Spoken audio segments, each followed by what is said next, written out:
Hello बच्चों, क्या हालचाल। बच्चों मैं शिव गोपाल स्वागत करता हूं आपका एबीएफ क्लास 10th में। दोस्तों आज की वीडियो में मैं आपको हिंदी गद्य आपका दोस्तों ये तीसरा चैप्टर है जो कि दोस्तों आपका राजेंद्र प्रसाद के द्वारा लिखा गया है भारतीय संस्कृति। इसका दोस्तों आज हम पूरा सारांश देखेंगे। दोस्तों ये आपका चैप्टर 3 है। किसी किसी में ये दूसरा भी हो सकता है, चौथा भी हो सकता है, पांचवा भी हो सकता है। तो दोस्तों उसे हमें कोई लेना देना नहीं है। मेन चीज दोस्तों आपको यहाँ पर सारांश है। तो दोस्तों हम भारतीय संस्कृति का आपका सारांश देखेंगे।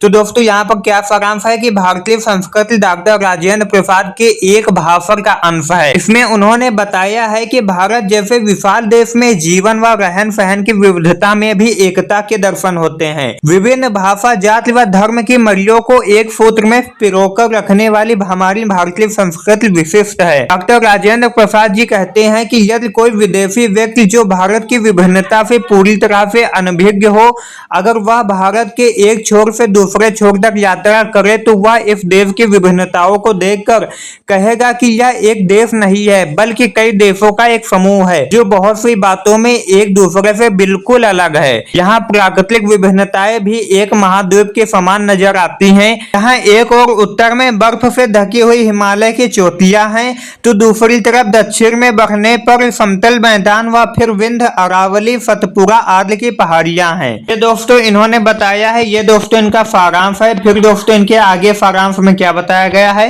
इनके आगे सारांश में दोस्तों है कि पश्चिम से पूर्व में भी विभिन्न विषमताएं हैं। भारत में एक तरफ हिमालय में कठोर सर्दी, वहीं दूसरी ओर समतल मैदानों में जलती हुई लू, गर्म हवाएं और कन्याकुमारी का सुहावना मौसम भी है।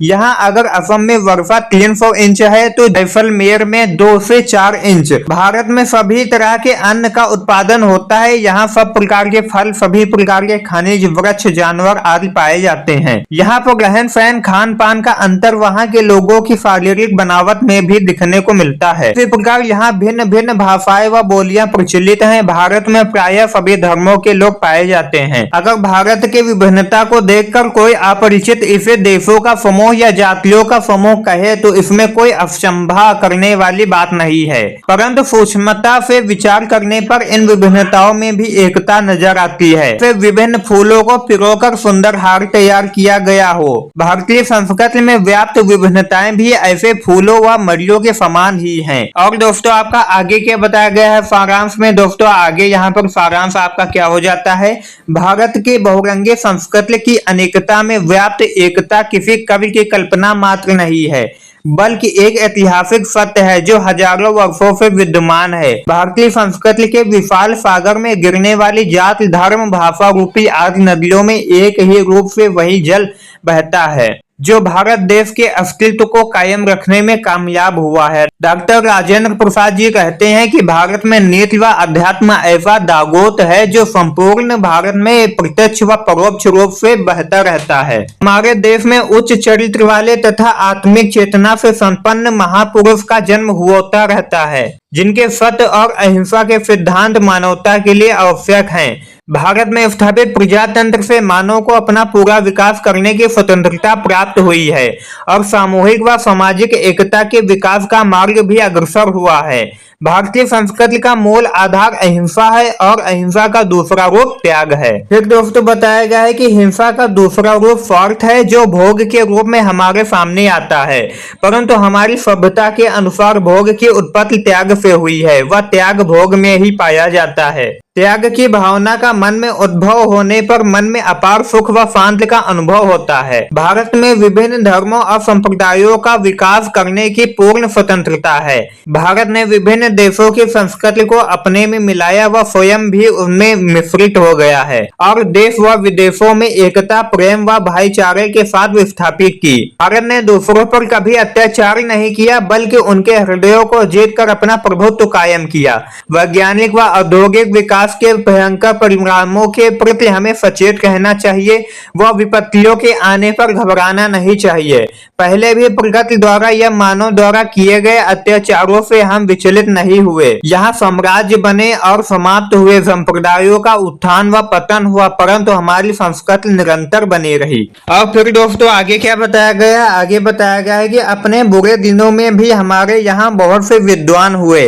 अंग्रेजों द्वारा परतंत्र होने पर भी यहाँ जहां गांधी, रविंद्र, अरविंद, रमन जैसे लोगों का जन्म हुआ जो सारे संसार के लिए आदर्श बन गए। हमारे देश के प्राण व जीवन रेखा देश में व्याप्त सामूहिक चेतना है जो नगर और ग्राम, प्रदेश और संप्रदाय, वर्ग और जातियों को एक सूत्र में बांधती है। अब हमें अपने देश भारत में उन अन्यायों व अत्याचारों को नहीं दोहराना है जो समाज में संघर्ष को जन्म देते हैं। हमें अपनी ऐतिहासिक, नैतिक, सांस्कृतिक चेतना के आधार पर अपनी आर्थिक व्यवस्था को मजबूत करना है। हमारे अंदर स्वयं के कल्याण की भावना न होकर जन कल्याण की भावना होनी चाहिए।